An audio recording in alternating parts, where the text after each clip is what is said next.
Hey, what's up, everybody? Chris here for PokerSavvy Plus, bringing you episode, I believe it's 5. It could be 4. I'm not quite sure. I'd have to double check. Of my MicroStakes 6-Max series called Building the Basics version 2.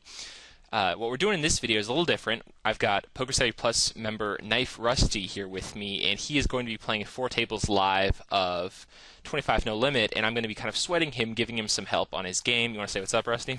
What's up, guys? So kind of what we've got going on here is, we're going to help him work on his game. He's a grinding NL25 player, and what we're hoping to take away from this series is that, or this video, is that a lot of maybe some of the mistakes that Rusty makes in his game are something that you guys, some mistakes you make, some of the leaks he's working on, and just kind of get a different perspective on the 25 no limit game from someone who plays it day in and day out. Do you have anything you want to add to that, or does that sound about right?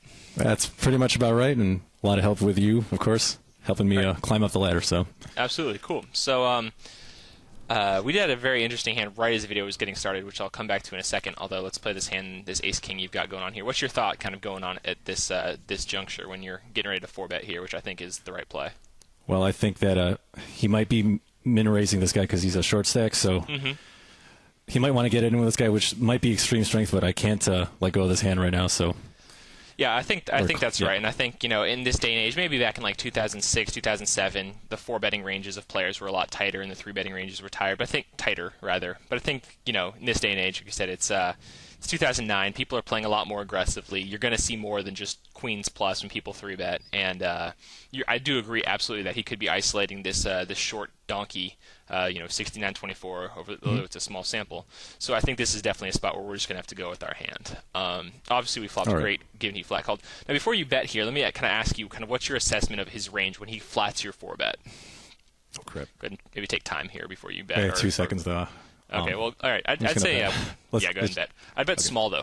In this spot like this, stack to pot size ratio is pretty small. You've only got about 2 bets to play anyways. So if he has a worse hand, it's most likely, well, you got a snap call here. Yep. If he has aces, that's unfortunate. But man. That's, there's nothing you can do there. That's a standard cooler. But I'd say most of his range is either going to be way ahead of you, he flopped the set, or he's got aces, or way behind you. It's very unlikely he's going to show up with a draw on this kind of board. So, king 8-4, it's just the hands that he calls your 4-bet with aren't going to be, he's not going to have like queen jack of hearts or something. So I like betting small there because it might give him a chance to like peel one with like pocket jacks or pocket queens that would fold if we bet big. And we really don't need to protect, again, because there's not really any scare cards, in the deck. So, standard cooler. I don't like his call of your 4-bet with 8s. Yep. That's pretty bad. Your 4-betting range there is going to have 8s crushed, and his flat call is even worse because if he does think he has the best hand, he should probably just shove it in the middle because, if it's queen jack high board, he'd still be ahead, but, you'd be able to bluff him out the pot with ace king. So, well, now, why do you say he can't have a draw there? I mean, yeah. So, it's not, okay, so it's a good question. And I think it's something that a lot of people do. They look at the board and they say, oh, there's a flush draw, I want to worry about it.